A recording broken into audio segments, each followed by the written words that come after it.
At the city docks, despite the late hour, there were many people busy loading a large shipping boat with shipping containers.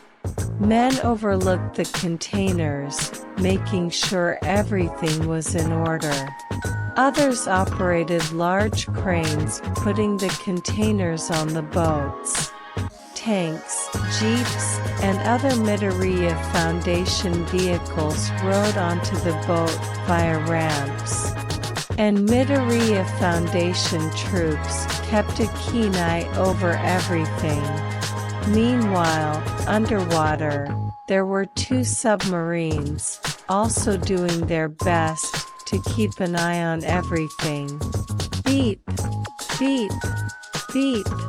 Huh? One of the men overlooking the radars looked at his instruments in befuddlement, before his eyes widened. "Sir, what is it?" his superior asked, running over to check what this was all about. "Sir, the scanners are detecting several hundred presences approaching, very quickly," the man alerted. "We're under attack," the man in charge shouted. "Red alert. I repeat, red alert dash." Slam! Suddenly something slammed into the submarine, causing it to shake. Immediately after that, everyone could hear something scratching on the outside of the sub. "Sir, there's too many of them. The ship's hull won't hold and our weapons can't take out enough of them," one of the other workers said. "TSK, damn it." The man pulled out a button and pressed it. Full-scale emergency retreat. A minute later a portal opened, and everyone rushed through it, abandoning the submarine. Back on land, the troops were forced to lay down arms, as all the unarmed workers had been taken hostage by foot ninjas, while giant, mutated bats lifted up the shipping containers and flew them away. This continued for a few minutes, until suddenly, something came from above. PWM, PWM, PWM, PWM, PWM. Dozens of energy shots rained from above, slamming into the hostage takers, and rendering them unconscious. "Secure the hostages. Go! Go! Go!" shouted the troops as they recognized the tides changing, as the gammas flew above them. The sounds of blaster fire continued for several more minutes, as the gammas and the troops shot down the fleeing foot forces, as well as shooting all the mutated fish monsters that had been in the water, until all the enemies had been dispatched.